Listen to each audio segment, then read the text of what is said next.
ವೀಕ್ಷಕರೇ, ಇವತ್ತು ದೇಶದಲ್ಲಿ ಬಹುದೊಡ್ಡ ಚರ್ಚೆಯಲ್ಲಿ ಇರುವಂತಹ ವಿಷಯ ಏನಂದ್ರೆ ಈ ಪಂಡಿತ್ ಮೋಹಿತ್ ಪಾಂಡೆ ಯಾರು ಅಂತ. 22 ವರ್ಷದ ಇವರು 3000 ಜನ ಅರ್ಚಕರ ಪೈಕಿ ಅಯೋಧ್ಯೆಯ ಪ್ರಧಾನ ಅರ್ಚಕರಾಗಿ ಪರೀಕ್ಷೆಯಲ್ಲಿ ಪಾಸಾಗಿ ಆಯ್ಕೆಯಾದವರು. ವೀಕ್ಷಕರೇ, ರಾಮ ಮಂದಿರದಲ್ಲಿ ಈಗ ಶ್ರೀರಾಮನ ವಿಗ್ರಹದ ಪ್ರಾಣ ಪ್ರತಿಷ್ಠಾಪನೆಯ ಕೆಲಸಗಳು ಜೋರಾಗಿನೇ ಸಾಗ್ತಿವೆ. ರಾಮ ಮಂದಿರ ಇದೀಗ ಭಕ್ತರ ಪೂಜೆ ಹಾಗೂ ದರ್ಶನಕ್ಕೆ ಸಿದ್ಧವಾಗಿ ನಿಂತಿದೆ. ಈ ದೇವಸ್ಥಾನದ ಟ್ರಸ್ಟ್ ರಾಮ ಮಂದಿರದ ಪೂಜಾರಿಗಳ ಆಯ್ಕೆಗೆ ಕರೆಯನ್ನು ಕೊಟ್ಟಾಗ ದೇಶಾದ್ಯಂತ 3000 ಜನ ಪೂಜಾರಿಗಳು ಭಾಗವಹಿಸಿದ್ರು. ಅವರಲ್ಲಿ 22 ವರ್ಷದ ಉತ್ತರ ಪ್ರದೇಶದ ಮೋಹಿತ್ ಪಾಂಡೆ ಈ ದೇವಸ್ಥಾನದ ಮುಖ್ಯ ಅರ್ಚಕರಾಗಿ ಆಯ್ಕೆಯಾಗ್ತಾರೆ. ಅಷ್ಟೆಲ್ಲ ಜನರನ್ನ ಹಿಂದಿಕ್ಕಿ ಇವರು ಈ ಒಂದು ಪರೀಕ್ಷೆಯಲ್ಲಿ ಪಾಸಾಗಿ ಉತ್ತೀರ್ಣ ಆಗಿದ್ದು ಹೇಗೆ? ಅವ್ರು ಯಾರಿಗೂ ಕೂಡ ಇರದಂತಹ ಅಂಥ ಕ್ವಾಲಿಟಿ ಇವರಲ್ಲಿ ಏನಿತ್ತು? ಬನ್ನಿ ವೀಕ್ಷಕರೇ, 22 ವರ್ಷದ ಮೋಹಿತ್ ಪಾಂಡೆ ಅವರ ಕುರಿತಾದಂತಹ ಇಂತಹ ಅನೇಕ ಸಂಗತಿಗಳನ್ನ ಈ ಒಂದು ವಿಡಿಯೋದಲ್ಲಿ ಸ್ವಾರಸ್ಯಕರವಾಗಿ ತಿಳಿತಾ ಹೋಗೋಣ.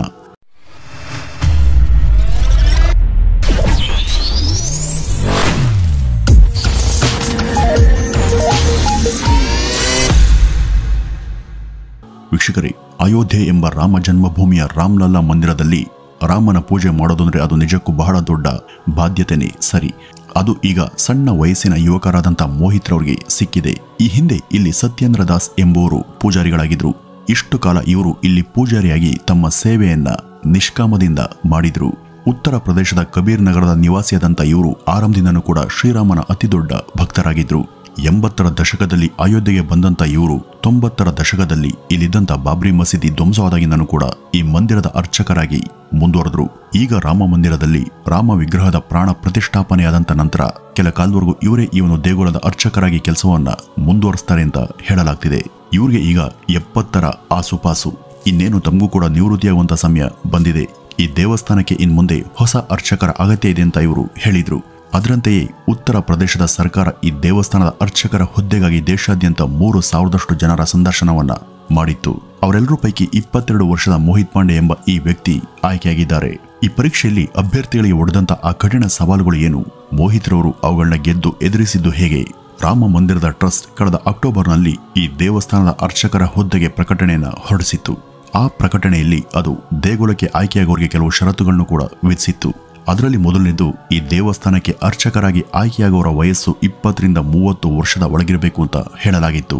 ಈ ಪೂಜಾರಿಗಳದ್ದು ಪೌರೋಹಿತ್ಯದ ಹಿನ್ನೆಲೆ ಉಳ್ಳಂತ ಮನೆತನ ಆಗಿರಬೇಕು ಹಾಗೂ ಅವರು ಕಂಪಲ್ಸರಿಯಾಗಿ ಯಾವುದಾದ್ರೂ ಗುರುಕುಲದಲ್ಲಿ ಶಿಕ್ಷಣ ಪಡೆದದ್ದು ಅದರಿಂದ ಒಂದು ಪ್ರಮಾಣ ಪತ್ರ ಕೂಡ ಪಡೆದಿರಬೇಕು ಅಂತ ಷರತ್ತನ್ನ ವಿಧಿಸಲಾಗಿತ್ತು.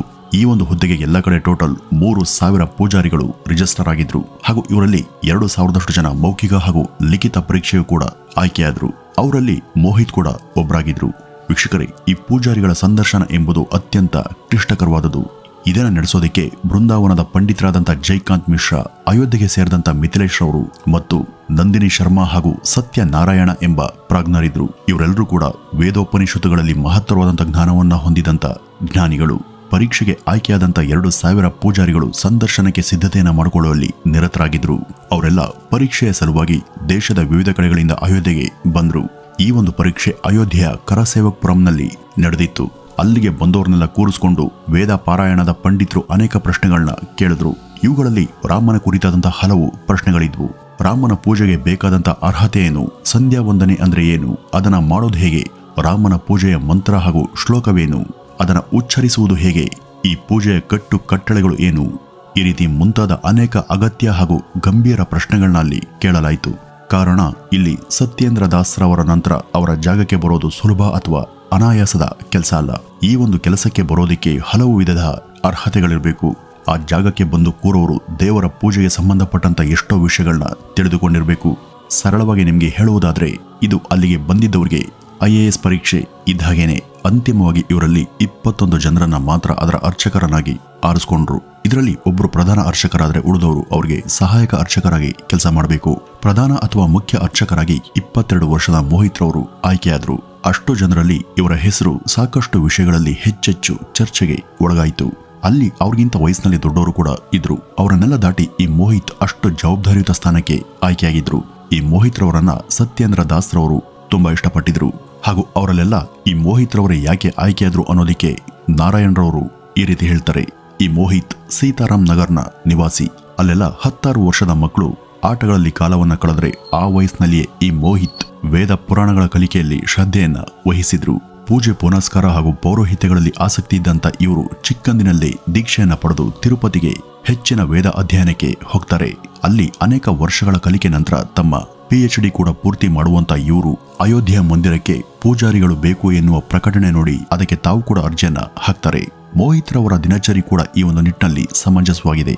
ಅವರು ಪ್ರತಿದಿನವೂ ಕೂಡ ಬ್ರಾಹ್ಮಿ ಮುಹೂರ್ತದ ಸಮಯಕ್ಕೆ ಎದ್ದು ಶುಚಿಯಾಗಿ ಪೂಜೆಯಲ್ಲಿ ನಿರತರಾಗಿ ಅವರು ದಿನದ ಹಲವು ಗಂಟೆಗಳ ಸಮಯವನ್ನ ಓದ್ನಲ್ಲಿಯೇ ಕಾಲ ಕಳೀತಾರೆ. ಪ್ರತಿದಿನವೂ ಕೂಡ ಸಂಧ್ಯಾ ವಂದನೆಯನ್ನ ಅವರು ಯಾವತ್ತೂ ತಪ್ಪಿಸೋದೇ ಇಲ್ಲ. ಇವುಗಳಲ್ಲೇ ಮೋಹಿತ್ ರವರು ಆಧುನಿಕ ಯುಗದ ಯಾವುದೇ ಆಡಂಬರದ ಹವ್ಯಾಸವಾಗ್ಲಿ ಶೋಕಿಯ ಅಮಲಾಗ್ಲಿ ಇಲ್ಲ. ಅವರು ಸದಾ ಸಾತ್ವಿಕ ಹಾಗೂ ಮಿತಾಹಾರವನ್ನೇ ಸೇವಿಸ್ತಾರೆ, ಸರಳವಾಗಿ ಜೀವಿಸ್ತಾರೆ, ಸಾಧಾರಣ ಬಟ್ಟೆಯನ್ನ ಧರಿಸ್ತಾರೆ ಹಾಗೂ ಈ ಕಾಲದವರು ಸದಾ ಮುಳುಗಿರುವಂತಹ ಸೋಷಿಯಲ್ ಮೀಡಿಯಾಗಳಿಂದ ಅವರು ಬಹಳ ದೂರ ಇದ್ದಾರೆ. ಅವರು ಸೋಷಿಯಲ್ ಮೀಡಿಯಾವನ್ನ ಬಳಸೋದೇ ಇಲ್ಲ. ಅವರ ಮುಖದಲ್ಲಿ ದೈವಿಕ ಕಳೆ ಹಾಗೂ ಆಧ್ಯಾತ್ಮಿಕ ವರ್ಚಸ್ಸಿದೆ. ಅದಲ್ಲದೆ ರಾಮನ ಕುರಿತಾದ ಎಲ್ಲ ವಿಷಯಗಳು ಐತಿಹ್ಯಗಳು ಕೂಡ ಅವರಿಗೆ ಗೊತ್ತು. ಅದನ್ನ ಈ ಕಾಲಕ್ಕೆ ಅರ್ಥ ಮಾಡಿಕೊಂಡು ಹೇಗೆ ಬದುಕಬೇಕು ಅಂತ ಅವ್ರಿಗೆ ಗೊತ್ತಿದೆ. ಅವರು ಸದಾ ಸಕ್ರಿಯರಾಗಿರ್ತಾರೆ.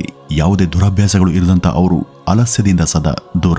ಈಗ ಆಯ್ಕೆಯಾದಂತ 21 ಜನರಿಗೆ ಈ ಬಗ್ಗೆ ಟ್ರೈನಿಂಗ್ ಅನ್ನ ಕೊಡಲಾಗುತ್ತೆ.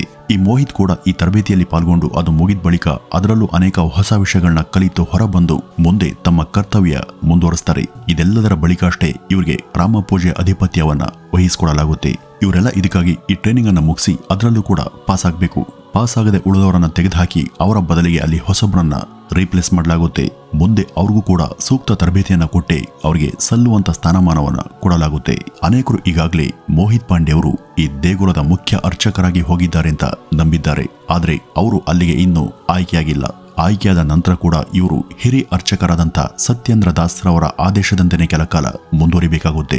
ರಾಮ ಮಂದಿರದ ಟ್ರಸ್ಟ್ನ ಮುಖ್ಯಸ್ಥರಲ್ಲಿ ಒಬ್ಬರಾದಂಥ ಕಾಮೇಶ್ವರ್ ಎಂಬುವರು ಈ ಬಗ್ಗೆ ಒಂದು ಫೇಸ್ಬುಕ್ ಪೋಸ್ಟ್ ಅನ್ನು ಹಾಕಿ ಅದರಲ್ಲಿ ಮೋಹಿತ್ ಪಾಂಡೆ ಅವರ ಕುರಿತಾದಂಥ ನ್ಯೂಸ್ ನಕಲಿ, ಇದನ್ನ ಯಾರು ಕೂಡ ನಂಬಾರದು, ಅದಿನ್ನು ಅಧಿಕೃತವಾಗಿ ಅಂಗೀಕಾರ ಆಗಿಲ್ಲ ಅಂತ ತಿಳಿಸಿದ್ರು.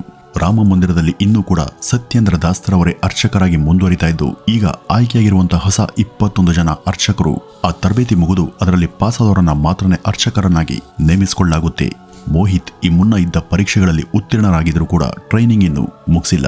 ಸತ್ಯೇಂದ್ರ ದಾಸ್ರವರು ನಿವೃತ್ತರಾಗುವ ಸಮಯ ಬಂದಿದ್ರೂ ಕೂಡ ಅವರೇ ದೇಗುಲದ ಅರ್ಚಕರು ಅಂತ ಕಾಮೇಶ್ವರ್ ಅವರು ಮಾಧ್ಯಮಗಳಿಗೆ ಕೊಟ್ಟಂತ ಸಂದರ್ಶನ ಇತ್ತೀಚೆಗೆ ಪ್ರಸಾರವಾಗಿತ್ತು.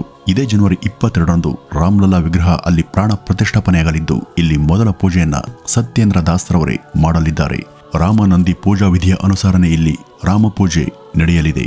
24ನೇ ತಾರೀಕಿನಿಂದ ಯಾರು ಬೇಕಾದರೂ ಈ ಒಂದು ದೇವಸ್ಥಾನಕ್ಕೆ ಭೇಟಿಯನ್ನು ಕೊಟ್ಟು ರಾಮನ ದರ್ಶನ ಮಾಡಿ ಪೂಜೆಯನ್ನು ಸಲ್ಲಿಸೋದಕ್ಕೆ ಅವಕಾಶ ಇದೆ. ವೀಕ್ಷಕರೇ, ನೀವು ದೇಶದ ಯಾವುದೇ ಭಾಗದಲ್ಲಿ ಇರಬಹುದು, ಅವತ್ತು ಈ ಒಂದು ಮಹೋತ್ಸವವನ್ನ ಕಣ್ತುಂಬಿಕೊಳ್ಳೋದಕ್ಕೆ ರಾಮ ಮಂದಿರಕ್ಕೆ ಬರ್ತಿದ್ದೀರಾ ಅಥವಾ ಮನೆಯಲ್ಲಿದ್ದೇ ಈ ಒಂದು ವೈಭವವನ್ನು ಕಂಡು ಸಂತೋಷ ಪಡ್ತಿದ್ದೀರಾ ಅಂತ ಕಮೆಂಟ್ನ ಮೂಲಕ ತಿಳಿಸಿ ಅಂತ ಹೇಳ್ತಾ ಈ ಒಂದು ವಿಡಿಯೋವನ್ನ ಇಲ್ಲಿಗೆ ಮುಗಿಸೋಣ. ನಮಸ್ಕಾರ.